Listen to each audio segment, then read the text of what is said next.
Պարոն Համբարձումյան, թրիփ ուղին անցնելու է մեզ մոտով, դուք ինչ որ տեղեկություն ունեք կամ գիտեք, որ ԱԱԾ-ն վերահսկելու է, թե ոչ այդ տարածք, այդ ճանապարհը վերահսկում իրականացնելու է, թե ոչ։ Այդ ուղու հետ կապված ինֆորմացիան բավականին սուղ է։ Հետևություն անել դրանից ԱԱԾ-ն ինչպես է վերահսկելու, ինչ մեխանիզմներով ես չեմ կարող։ Մի բան է պարզ, որ նույն կերպ չի վերահսկվելու, ինչպես մյուս մեր սահմանային անցակետերը։ Դա պարզ է, որովհետև չեն խոսում, որ այսինքն որ օրինակ քաղաքացիներն ու բեռները այդ ճանապարհով անցնելու են նույն այն մաքսային ու սահմանային ռեժիմներով, որը կիրառվում է Հայաստանի, Վրաստանի ու Իրանի հետ, այսպես ասած, անցակետերում սահմանային այդ հսկիչ անցագրային կետերում։ Ինչ որ մի նոր ռեժիմ է սահմանվելու, որը իհարկե տարբերվելու է մյուսներից, մեր մյուս անցակետերից։ Ինչով է դա պայմանավորված։ Եթե Հայաստանի սուվերենությունը պահպանվելու է այդ միջանցքի վրա, բայց ինչ տարբերություն են դնելու։ Ոնց է դա տեղի ունենալու։ Ես չեն մանրամասնել ու ես չեմ կարող դրա մասին կարծիք ասել։ Արդյոք ինչպես է նախ փորձեմ դες բացատրել, թե սահմանային ծառայությունը եւ մաքսային ծառայությունները անցակետերում ինչպես են կազմակերպվում։ Բեռը անցնում է, անձը անցնում է, այդ ամեն ինչը ֆիքսվում է սահմանապահ ծառայության եւ մաքսավորի կողմից։ Սահմանը անցավ,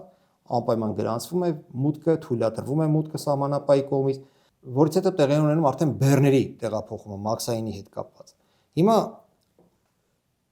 ֆիզիկապես զինծառայողները, ֆիզիկապես սահմանապահ զորքերի ծառայողներն այդ ամբողջը իրականացնում, մաքսավորներն այդ ամբողջը իրականացնում, հայ սահմանապահը եւ հայ մաքսավորը։ Սյունիք Տրամպի ուղու վերահսկողությունը այս նույն ռեժիմով է իրականացվելու, թե այս ռեժիմով չի իրականացվելու, ես չեմ կարող ասել, բայց տրամաբանորեն ենթադրվում է, եթե խոսքը գնում է միջանցքի մասին, ուրեմն դա այդպես չպետք է լինի։ Ուրեմն միջանցքը դա նշանակում է, որ ազատ առանց որևէ վերահսկողության բեռներն ու քաղաքացիները տեղաշարժվելու են միջանցքով։ Եվ ինձ մտահոգողը այստեղ նոնսենս է, այսպես ասեմ, տեսեք ինչ է ստացվում մեր երկրում։ Փաստորեն ստացվում է, մենք մի այդպիսի հրապարակում էինք արել, փաստորեն ստացվում է, որ մեր երկրում Թուրքիայի ու Իրանի հետ սահմանը պահելու են ռուսները։ Հայաստանի սահմանապահ զորքերի հետ ՍՍՍ համատեղ ծառայությամբ։ Այսինքն մենք ունենք արդեն ռուսական ներկայացություն։ Մեր երկրի ներսում մենք ունենք 102 ռազմաբազան։ Էլի ռուսական ներկայացություն ունենք։ Մեր երկրի մի հատվածում դիտորդական առաքելություն են իրականացնում Եվրամիության մեր գործընկերները։ Փաստորեն ստացվում է միջանցքեր ստեղծում ենք, որտեղ լինելու են ամերիկացիներ օրինակ կամ չգիտեմ որևէ մասնավոր կազմակերպություն կառույց, որը էլի իգիդայի ներքո է գտնվելու ամերիկացիների ես նկատի ունեմ։ Այսպես չի լինում։ Մենք երկիրը վերածում ենք աջափ սանդալի, այսպես ասած։ Սենց ոնց կլինի, այսինքն ելում է պետք կանչել, որ գան մեր երկրում ինչ որ գործընթացներ իրականացնեն։ Անհասկանալի է իմ համար։ Եթե վերջի վերջո մեր երկրում մենք հանդուրժելու ենք ռուսներին, ու ռուսները շարունակելու են մեր երկրում մնալ, այդ դեպքում ո՞րն է պատճառը ստեղ ամերիկացիներին կանչելու, որ ամերիկացիները գան այդ միջանցքը պահեն։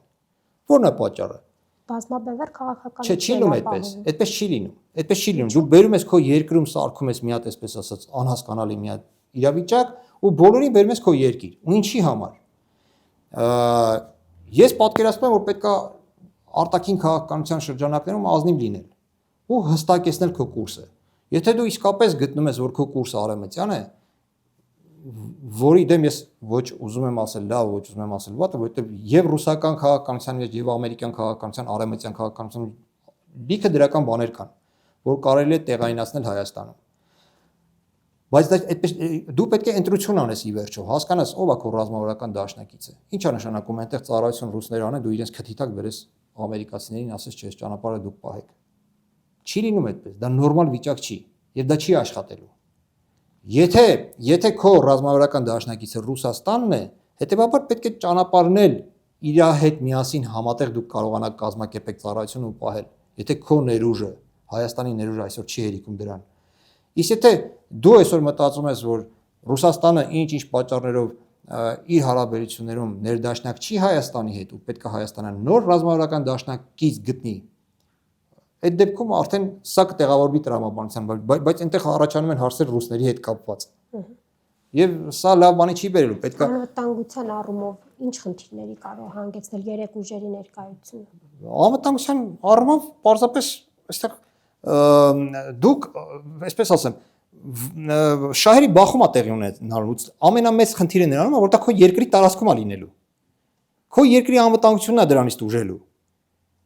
Քո երկրի անվտանգությունն է դրանից դուժելու, քո երկրի վերջի վերջո չեմ ուզում այդպես ասեմ բայղուշություն անել, բայց վերջի վերջո կարող է երկիրը հենց հանդիսանա այն թաթերաբեմը, որտեղ տեղի ունենա այդ բախումը։ Հասկանում եք այդ ուժերի միջև։ Չէ՞ որ տեսեք Ուկրաինայում ինչ է կատարվում, ինչից է դա գալիս։ Այդ կիսատ, պրատ, անհասկանալի քաղաքականությունից է գալիս, որովհետև մարդիկ չեն կարողանում վերջի վերջո հասկանալ իշխանությունները, թե ով է իրենց բարեկամը, իսկ ով է իրենց թշնամին։ Դուք բերում եք այսօր, ասում եք Իրանին, ասում եք բերեք այդ տարածաշրջան հյուպատոսություն բացեք։ Լավ եք անում։ Վերջի վերջո անում եք ինչի համար դա, անում եք որպեսզի չեզոքացնեք, չէ՞ այդ վտանգները։ Բայց դրա հետ միասին բերում եք այդտեղ եվրոպացիներին, բերում եք այդտեղ հիմա էլ ամերիկացիներին։ Մի կողմից էլ ասում եք դե ռուսների հետ մենք քանի որ ռազմավարական դաշնակիցներ ենք, մենք ռուսական բանակի տեղափոխման զորքի դուրսբերման, սահմանապահ զորքերի դուրսբերման հարց չենք դնում։ Ասում եք դուք շարունակեք այս սահմանը պահել։ Չի ստացվելու տենց։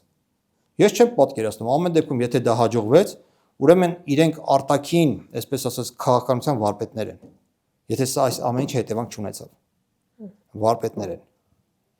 Ձեզ կունենա հետևանքներ։ Չի կարող չլինել, որովհետև այդ մարդիկ աշխարհում տարբեր տեղերում ունեն իրենց աշխարհաքաղաքական շահերը եւ այդ շահերի հետ կապված ունենում են